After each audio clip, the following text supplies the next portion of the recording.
On December 7, 1941, Pearl Harbor erupts in flames, and in just 72 hours, the U.S. military confronts a logistical disaster unrelated to warships or planes. Throughout the Pacific region, spanning from the Philippines to Wake Island, U.S. troops huddle in canvas shelters that crumble away amid relentless tropical rains after only 3 weeks. Mornings at the War Department grow somber as reports flood in, detailing submerged supply yards, spoiled munitions, and troops sidelined by pneumonia after their coverings collapsed outright in the rainy season. Conventional wooden quarters demand expert woodworkers, several weeks to erect, and timber unavailable on isolated coral outposts. Naval estimates indicate that standard accommodations would require 18 months to construct for the personnel required right away. In Washington, Brigadier General Eugene Raybould confronts a strategy session cluttered with meteorological charts and building schedules. His specialists outline the daunting dilemma.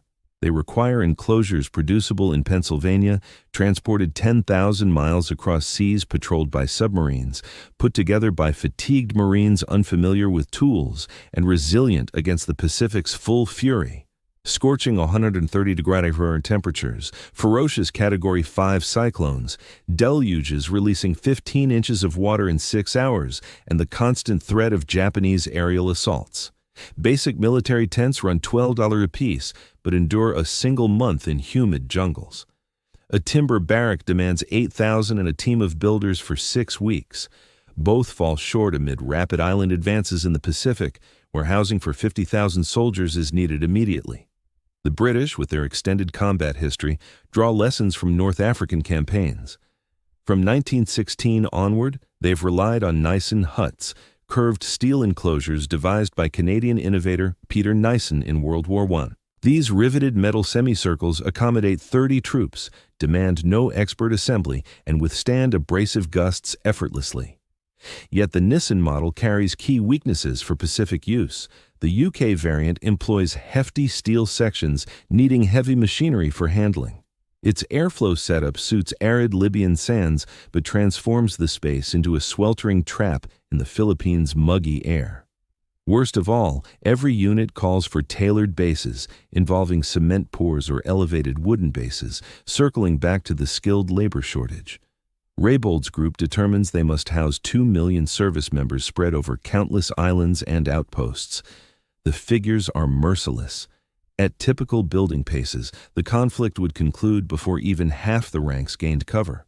Troops are penning missives to loved ones, recounting mornings with soggy footwear, rapid mold on gear, fragile tents buckling in tempests that force frantic dashes through sludge at 3 a.m. Health units note that lung ailments are sidelining more personnel than combat in certain areas. This goes beyond mere convenience. It's essential for sustaining an army that doesn't deteriorate prior to engaging the foe. Urgent requests reach U.S. engineering companies, academic labs, and the Navy's building units. The criteria resemble fantasy. Develop a structure lighter than a vehicle, packable into one freight car, foundation-free, erectable in a day using simple implements, under 1,000 per unit, and capable of withstanding assaults that level fixed edifices. Plus, prepare 10,000 examples for dispatch within 6 months. It's early February 1942, and in Rhode Island, a group of innovators is poised to convert structural challenges into triumph. The Nissen hut plans reach the Navy's Bureau of Yards and Docks amid an odd alliance of war-era collaboration. UK designers, appreciative of U.S. aid convoys, furnish precise schematics for their Great War lodging. 16-foot-wide arched passages formed from corrugated metal panels fastened to a timber skeleton. Commander John Philip Drosfeld examines the details and spots brilliance alongside pitfalls. The brilliance. The curved form inherently repels gales and channels, moisture away sans intricate mechanics. The pitfalls. A roster of issues that could sink the concept in Pacific environments. The British models tip the scales at 3 tons unpacked, necessitate anchors into solid foundations, and incorporate an interior wood support vulnerable to insect swarms in steamy zones. Drosfeld highlights the airflow details in crimson marker. Paired narrow openings suited to cool Scottish climes would render these shelters saunas amid Guadalcanal's typical 98-degree swelter. But another U.S. perspective emerges from an unlikely source.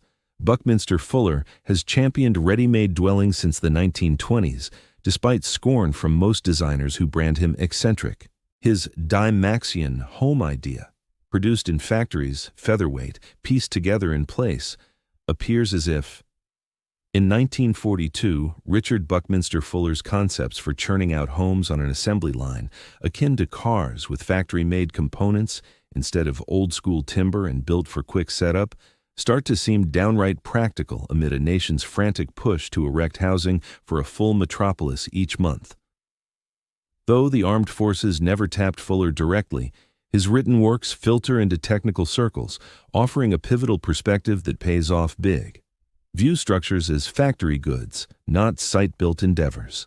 The U.S. Navy channels this mindset at its base in Quonset Point, Rhode Island, an up-and-running airfield along Narragansett Bay. The site selection makes perfect sense. The state boasts long-standing skills in sheet metal fabrication, rooted in its jewelry and cutlery sectors, alongside easy access to Pennsylvania's ironworks and dock facilities versed in saltwater tough coatings. Come March 1942, the Navy pulls together an eclectic group. Pros from Strand Steel Corporation, experienced in prefab agricultural sheds, designers from George A. Fuller Construction Company versed in speedy erection techniques, and naval personnel with real frontline time in the Pacific, grasping true storm resilience beyond mere blueprints. Heading the effort, Otto Brandenberger draws on his background in rural outbuildings, which fits this challenge like a glove. His strand steel structures rely on freestanding curved sheets. No central skeleton required, sparing any timber from pests and dodging intricate connections that might give way in gales. Brandenberger's bold idea: ditch the Nissen hut's timber frame altogether and let the rippled metal shell shoulder every burden. This flies in the face of 1942's building norms, where metal-framed giants like towers and spans, not standalone shelters. Yet, Brandenberger's sheds had weathered fierce Midwest twister sans inner supports, and he's confident the approach can expand reliably. The Brits lend a vital lesson from their grueling trials. Their Nissen units in Burma and Singapore revealed how jungle conditions wreck edifices. Mold goes beyond surface rot. It devours sealants and coatings in mere months. Moisture isn't just clammy, it rusts hardware till ceilings cave. Bugs do more than buzz. Wood-chewing varieties can gut load-bearing timbers into empty husks over a single cycle. UK dispatches unfold like nightmares, yet they arm the Quonset crew with a vital rundown of flaws to banish from the outset. Zero timber touching soil. Every bit of metal hot-dipped in zinc beyond simple coats. Airflow robust to curb moisture buildup. All connections reachable for swaps minus dismantling the whole. By April 1942, the blended blueprint sharpens. Grab the Nissen hut's smart curved form, purge all weighty or fragile bits, infuse Fuller's efficient output mindset and U.S. metalworking prowess, then fine-tune each aspect for the brutal demands of island combat in the Pacific. On April 15, 1942, Otto Brandenberger steps into a Quonset Point storage building alongside 30 specialists, facing a timeline that seemed absurd absent the dire wartime stakes. Just 60 days to conceive, mock up, trial, and greenlight an entirely novel shelter type from scratch. The squad pulls all-nighters in rotations, crashing on bunks lined up by the walls, fueled by naval brew and tension that forges genius or shatters resolve. Brandenberger splits the unit into focused squads. One handles wind resistance and weight distribution. Another puzzles over packing pieces for transport. A dedicated crew zeroes in on the coupling and hardware issues that doomed the UK version. The initial game-changer strikes by day 3. Standard blueprints demand ages to draft, but time's too scarce. They pivot to on-the-spot creation, jot a spec at sunrise, get the fab shop to produce it by midday, stress test through the evening, and tweak at first light. Such hands-on cycling is routine today in 2025, but groundbreaking back then, when edifices lived solely on drafting tables prior to any fabrication. The storage space morphs into an experimental hub, littered with busted linkage trials, warped sample sheets, and ever-sharper iterations of parts. The team borrows a method from plane production. Each element receives an ID. Updates get logged meticulously, and no iteration advances until prior flaws get fixed. Sizes stem from hard-nosed utility over visual appeal. 16 feet across, the widest for standard freight cars, sans extra clearance. 20 feet per segment, compact for a quartet of soldiers to hoist a sheet yet ample to yield practical indoor area. The Quonset design measures 48 feet end-to-end once put together, offering room for 36 personnel in bunks or adaptable for workspaces, clinics, or gear storage. Engineers on the Quonset project realize this dimension strikes an ideal balance in construction mechanics.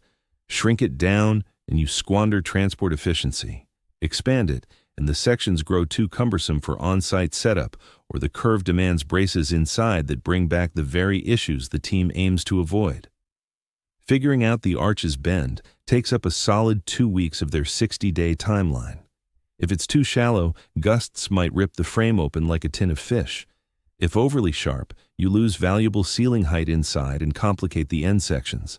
Brandenburger's group opts for an 8-foot curve, forming a flawless half-circle that delivers 7 feet of clearance along the edges and forms what experts term a self-bracing arch. The ribbed metal instinctively maintains this form, allowing for slimmer, lighter sheets compared to what plane panels would need for equivalent durability. Simulations demonstrate this setup can endure up to 40 pounds of snow per square foot and blasts over 100 miles per hour. Yet simulations differ sharply from real Pacific storms. By the 40th day, they've crafted a rough prototype, a patchwork of fastened sheets, test fittings, and scavenged parts, akin to a mad scientist's creation. The initial full-scale model rises on May 25, 1942, built by 6 crew members after just 4 hours of training and with simple tools. It takes 14 hours to erect, a promising start, but still too slow. The Navy demands one-day builds to match amphibious operation timelines, which can't accommodate drawn-out efforts. The crew pinpoints the delay right away, the base flooring. They'd attempted integrating a timber floor into the kit, but it assembles sluggishly and deteriorates quickest in humid environments. Their fix proves brilliantly straightforward. Drop the floor from the core setup. The shelter rests straight on the ground, whether reef rock, beach, soil, or ideally pebbles. For spots needing polished surfaces, those get installed afterward as an add-on. Even so, the fundamental unit seals out the elements. This tweak slashes setup to 8 hours and trims shipment mass by 1,200 pounds each. Come June 10, 1942, the polished version is ready. 96 ribbed steel sheets, none over 50 pounds, fastening into 20 square feet of covered area. Overall cost, $1,394. Total mass, 9,000 pounds. True validation kicks off as the Quonset model endures a rigorous Navy review, like a suspect under questioning. Inspectors bring charts of wind pressures, storm records from weather outposts throughout the Pacific, and deep doubts about whether this ribbed tube can withstand island assaults from the elements. The figures draw from documented disasters, not hypotheticals. Typhoon Gloria slammed Guam in November 1940 with steady 140 mph winds and peaks at 180. The 1935 Labor Day tempest, which claimed 400 lives in the Florida Keys, generated blasts so fierce they scoured coatings from structures and impaled boards into palms like arrows. Quonset failures in gales wouldn't mean mere losses. They'd spell fallen troops and wrecked supplies. To counter, Brandenburger's crew dives into the core science behind the arch's effectiveness. Flat faces catch blasts head-on, generating peak pressure factors that hammer the surface. Curved ones, however, guide airflows overhead and aside, slashing that impact. Imagine stream currents gliding past a boulder versus crashing into a barrier. The half-round Quonset contour lets cyclone blasts skim across instead of battering inward. The ribs provide extra genius. Those longitudinal grooves build stiffness. Much like creasing paper, boosts its resistance over a smooth sheet. Every ridge functions as a mini girder, fending off flexes that would warp untextured metal. The equations turn intriguing when tracing force flows across the curve. Traditional boxy structures rely on roofs bearing down on sides onto bases, with all relying on unbroken downward channels. Gale forces can hoist coverings away since they merely perch atop the uprights. The Quonset's seamless arc alters that dynamic entirely. It's one unbroken loop where each section distributes strain to those beside it, a setup dubbed a compression ring. That's the force holding ancient arch spans firm across ages with no binding agents. The circumferential strain, the pull attempting to force the curve's foot outward, gets counter-anchored directly by the earth beneath it. Every Quonset panel secures to its neighbor using 3 4-inch steel bolts placed at 6-inch intervals, forming a sort of 48-foot steel cable curved into an arch. Yet calculations alone don't cut it without real-world trials. The Navy thus arranges rigorous validation tests that push the limits. They construct a life-sized Quonset in Davisville, Rhode Island, equipping it with strain gauges, pressure monitors, and deflection indicators. Then, they bide their time for the next big nor'easter. When a fierce storm strikes on March 3, 1943, bringing 75 mph gusts and intense snow accumulation, it offers ideal proving grounds. The sensors capture the framework bending by under 2 inches at its peak, then snapping back to form once the winds die down. The connections between panels stay solid. No breaches occur. The setup performs just as the engineers forecasted, a result that's exhilarating yet a bit unnerving, since it commits thousands of lives to this blueprint. Testing in tropical settings turns out tougher than battling wind forces. Replicating extended jungle exposure isn't feasible in a Rhode Island storage facility. Instead, the Navy dispatches a prototype to the Panama Canal Zone, where moisture hovers at 85% annually and heat rarely dips below 80 degrees Celsius. After 6 months, the assessment arrives. Barely any rust on the zinc-coated panels, no weakening of the framework, but significant issues with moisture buildup indoors. As warm, damp air contacts the cooler metal surfaces after dark, droplets cascade from the overhead like rain within the shelter.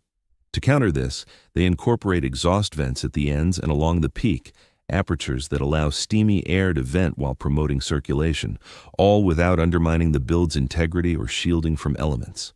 These additions raise the price by $47 per unit, yet they convert the enclosure from a stifling metal oven into a viable space for people enduring sweltering tropical climates.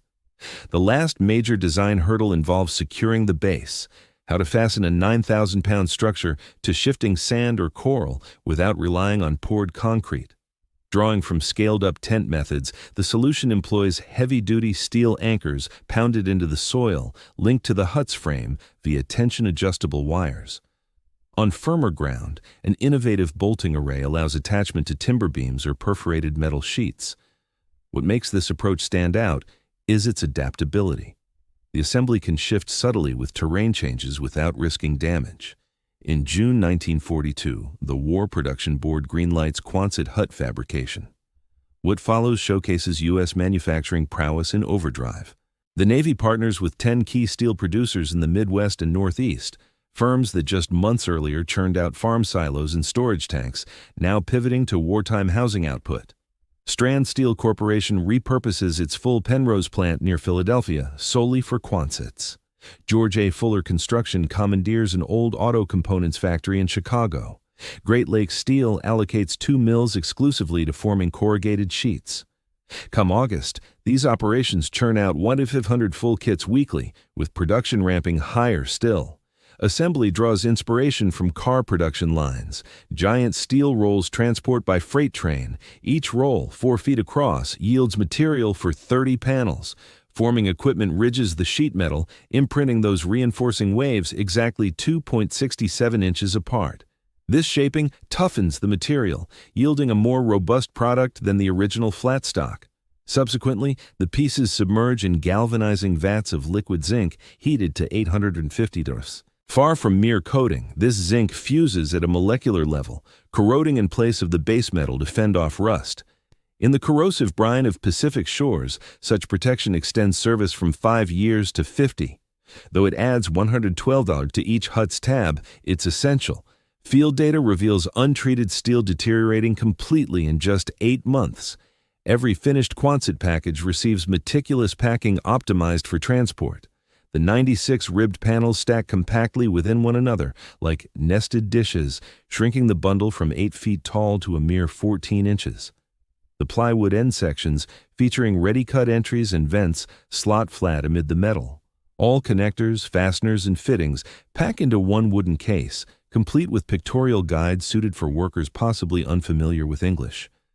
The whole shipment fits a single 40-foot flat car. Such efficient crating proves vital, as every rail line bound for Pacific ports hauls either Quonset kits, munitions, provisions, or machinery, leaving no space for wasteful loads. The logistics orchestration intensifies. Daily departures from Philadelphia and Chicago feed into San Francisco, San Diego, and Seattle docks, where Liberty ships and dedicated freighters stand ready. Dock workers along the waterfront pack entire prefabricated shelters into vessel compartments, employing the identical rigging meant for armored vehicles and heavy guns. One Liberty ship accommodates 200 Quonset units along with their mounting components, offering protection for up to 7,200 troops. The Warshipping Administration monitors each shipment record meticulously, viewing these not merely as structures, but as vital wartime resources. A shelter dispatched to Guadalcanal during September could be sheltering an air squadron by the following month, tipping the scales from grounded planes to aviators bunking in the muck. The true brilliance of the Quonset's engineering becomes evident during on-site setup. Naval engineering units, renowned as the CBS, establish uniform protocols that transform hut construction into a seamless routine. A team of 6 completes one full assembly in just 8 hours, primed for use. It begins with clearing the area, smoothing the terrain, clearing plants, and spreading a layer of stones if possible. While 2 workers position the gable sections, the other 4 maneuver the metal sheets. These sheets interlock with a 6-inch overlap and secure via 3 4-inch bolts. Welding isn't involved, nor is any foundation pouring or expert craftsmanship. Just basic tools, a spirit level, and personnel adhering to the pictorial guides. The benchmark for rapidity was established on Espirus Santo back in January 1943, as a honed CB squad raised a whole hut in a mere 4 hours and 17 minutes. Yet such feats were more for display than norm. The genuine triumph lay in consistent output over countless attles, where teams erected 5 or 6 shelters daily, relentlessly, constructing whole installations quicker than enemy raids could reduce them to debris. Come December 1943, output soared to 8,000 assemblies monthly. The supply chain operated with such precision that orders placed in Pennsylvania arrived in New Guinea in under 40 days, encompassing sea voyage and cross-ocean haulage. The financial breakdown underscores the triumph.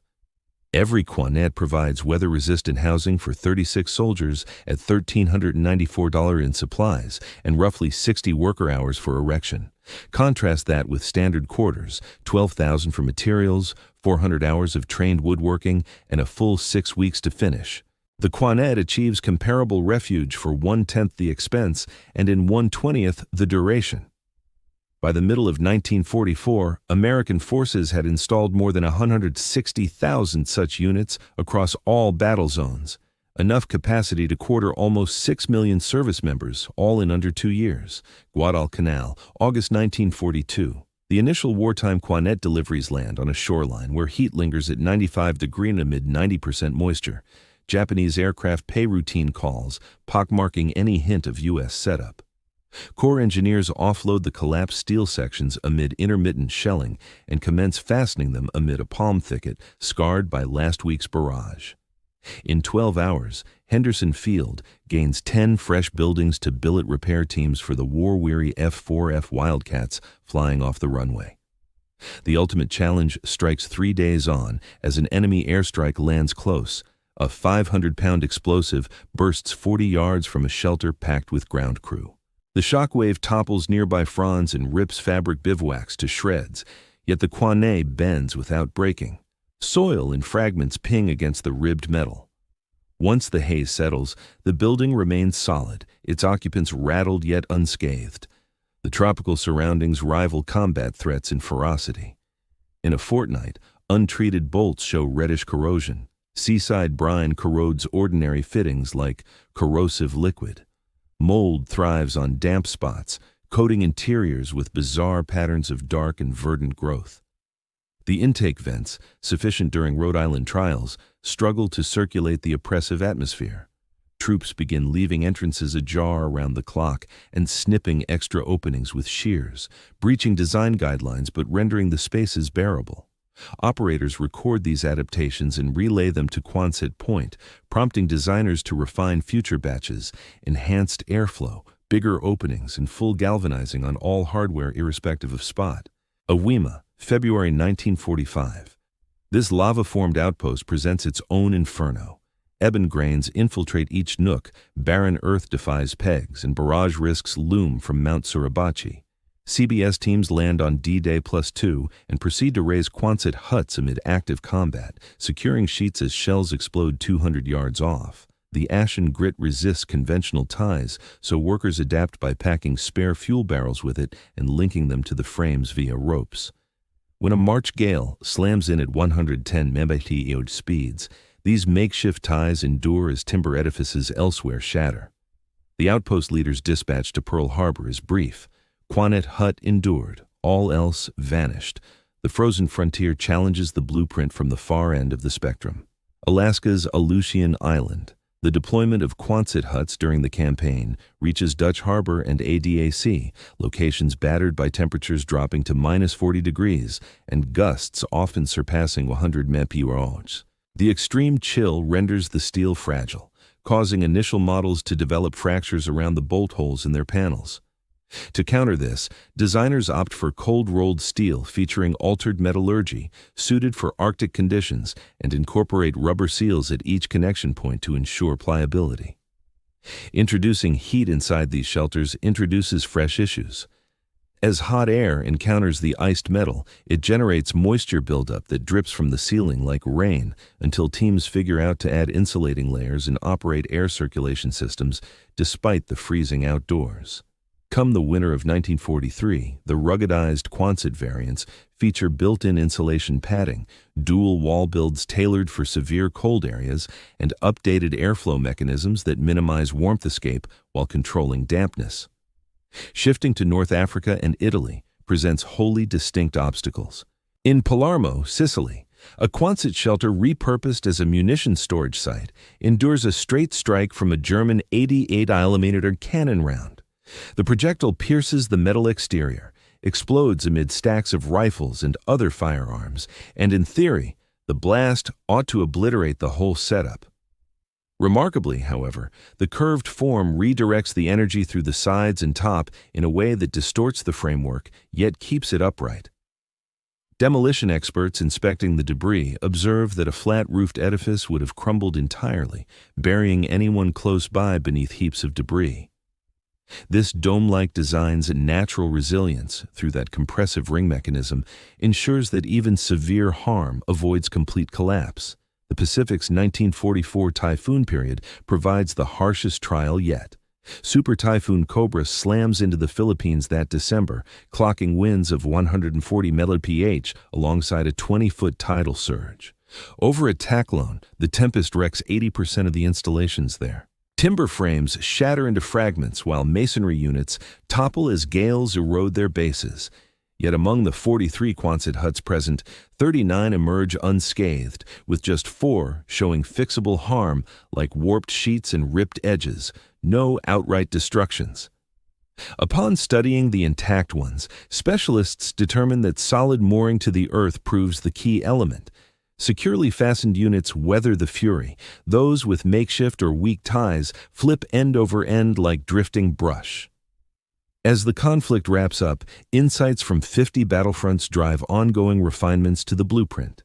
The 1945 editions differ vastly from their 1942 forebears.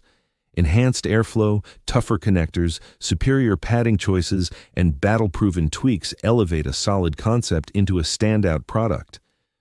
On May 8, 1945, Europe celebrates victory. August 15, 1945, marks the triumph against Japan. Abruptly, the U.S. Armed Forces possess about 170,000 Quonset huts spread over 6 continents with no clear plan for their future. The initial strategy viewed them as short-term war measures to discard or leave behind once lasting bases rose up. But an unforeseen twist occurs. No one rushes to dispose of them. Across numerous installations facing shutdown or reduction, leaders gaze at their Quonset units not as outdated war leftovers, but as reliable enclosures requiring zero upkeep that lend themselves to endless new uses.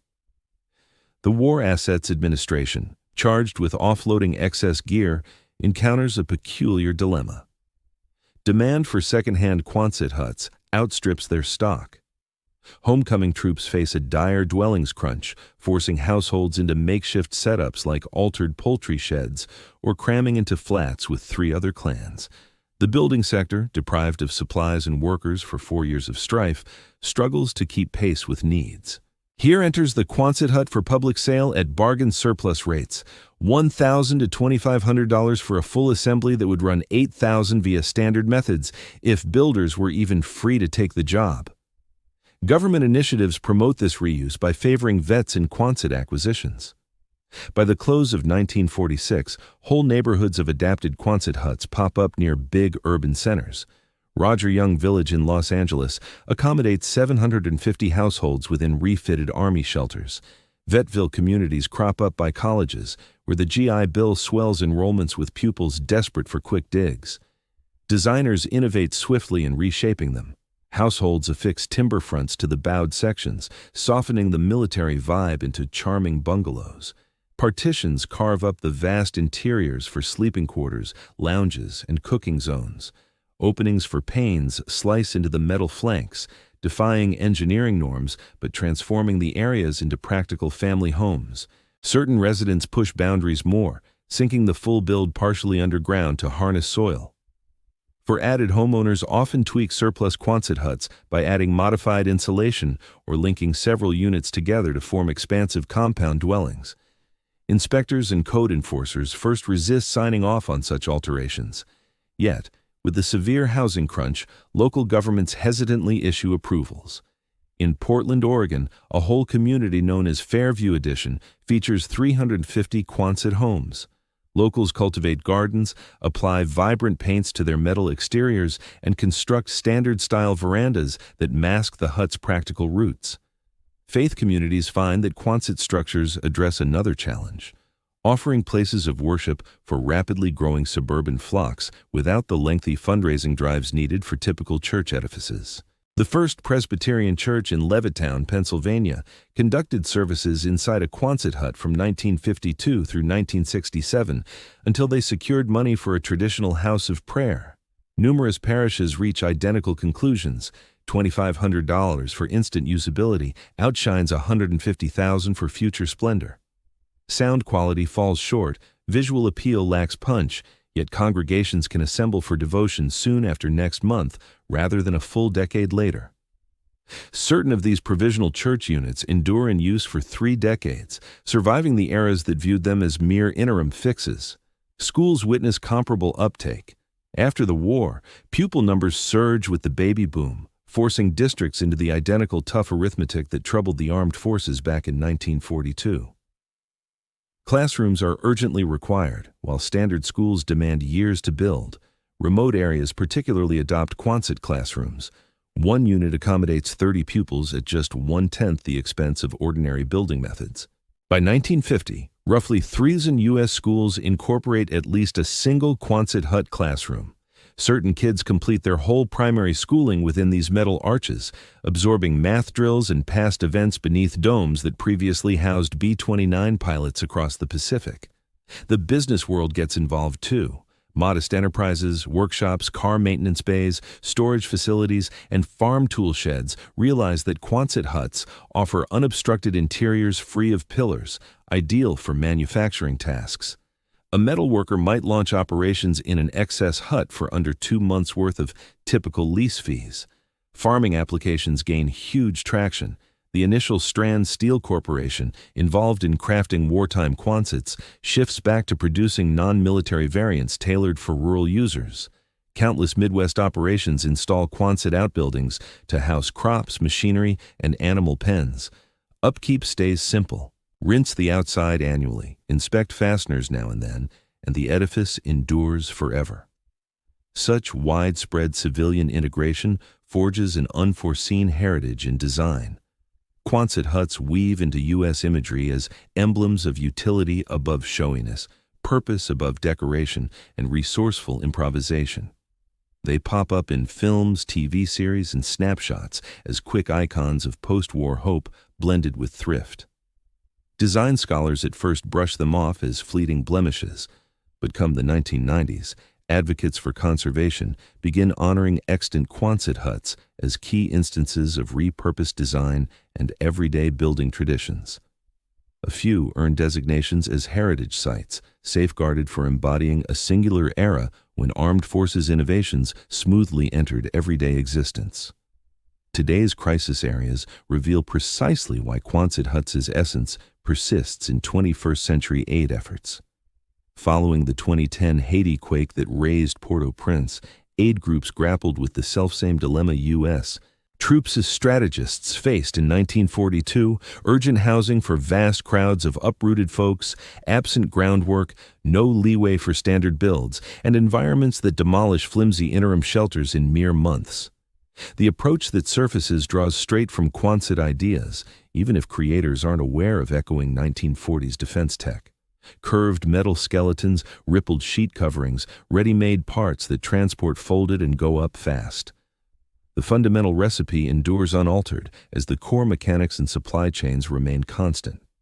The UN's refugee agency now deploys housing kits named RHUs, refugee housing units, that basically update Quonset huts with 8 decades of advanced materials. Rather than rippled iron, they opt for insulated synthetic boards. Instead of screw-joint setups, they feature clip-on joins. Still, the central idea stays the same. Arched shape for strength and storm durability, freestanding curved sands inside supports, compact packaging for bulk delivery to isolated spots, and set up by non-experts using basic gear. A pair of workers can raise a current RHU in 4 hours, nearly identical to the one these Quonset-style units, adhering to 1942 specifications, now shelter more than 200,000 individuals displaced by conflict in camps throughout Africa, the Middle East, and Asia. Builders have revived curved arch designs after years of erecting standard box-like edifices that storms routinely demolish. Following the destruction wrought by Hurricane Katrina along the Gulf Coast in 2005, experts examined surviving edifices and discovered that rounded forms reliably fared better than straight-edged ones. On the Mississippi shoreline, whole communities of typical residences were flattened to bare slabs, yet a few Quonset-inspired metal shelters endured with only slight harm. Such observations spurred investigations into aerodynamic building principles, where structures harmonize with gusts instead of defying them via sheer force. The outcome closely resembles a Quonset hut, as the underlying physics remain unaltered. Air passing over an arc generates reduced drag compared to blasts against a plain facade. This holds true now, just as it did back in 1942. The contemporary tiny home trend inadvertently echoes Quonset concepts as creators aim for optimal internal volume, using the fewest resources and expenses. Various firms today produce arched roof modular cabins employing identical rippled metal and independent arcs that Otto Brandenburg introduced. These appeal to customers desiring budget-friendly dwellings, storm-proof builds, or remote lifestyle options. Promotions highlight eco-friendliness and sleek aesthetics, seldom acknowledging the core design's roots in a WW2 troop enclosure. Certain upscale design studios have refined the look, crafting opulent variants with full-height glass terminals and upscale materials priced at $300 per square foot, all while retaining the iconic bowed silhouette. The curve has evolved from practical essential to stylish emblem. Defense uses have persisted uninterrupted. American troops continue to utilize arch-formed enclosures in war areas. Sites in Afghanistan, Iraq, and undisclosed spots incorporate updated offshoots of the pioneering Quonset. Today's defense standards demand modules that helicopters can airlift to elevated outposts, erect amid battles, and withstand explosive shockwaves from IEDs. Components have advanced: lightweight aluminum skeletons, bullet-resistant fabric linings, and environmental regulators. Yet, presenting a 2025 field-ready enclosure to the 1942 Quonset point design crew would prompt instant familiarity with their foundational approach. A fresh advancement involves extendable models that emerge from cargo crates, expand like folded paper, and solidify into firm arches in under 60 minutes. The financial rationale that propelled Quonset huts during 1942 still resonates strongly. In crises or urgent setups, traditional building methods lag far behind in efficiency and affordability. A current arch-based refuge provides elemental shielding for roughly $50 per square foot, covering transport and setup. Standard builds in comparable settings, if crews can be sourced at all, run $150 to $300 per square foot and demand weeks or months rather than mere days. For aid groups reliant on contributions or defense operations handling vast allocations, this price gap proves critical. The calculations behind Quonset creation, how to protect the largest number for the lowest outlay in the minimal time frame, persist unchanged, given the enduring nature of resource limitations. The strongest endorsement may stem from cosmic ventures, as NASA and commercial space ventures, devising red planet outposts, repeatedly settle on Quonset-resembling configurations. Suggested Mars bases include domed shapes to counter ferocious sand gales, factory-made parts transportable via rockets, and freestanding frames needing little groundwork. Amid Mars' dusty soil, the demands of off-world erection, harsh settings, scarce equipment, basic labor, peak durability from scant supplies, parallel the 1942 Pacific Campaign hurdles so closely that specialists autonomously arrive at parallel fixes. As humanity establishes lasting bases on alien soil, those forms may well trace their lineage to a small band of innovators in a Rhode Island facility during W. Pye's grim era, tackling an insurmountable task through wavy iron and ingenious minimalism.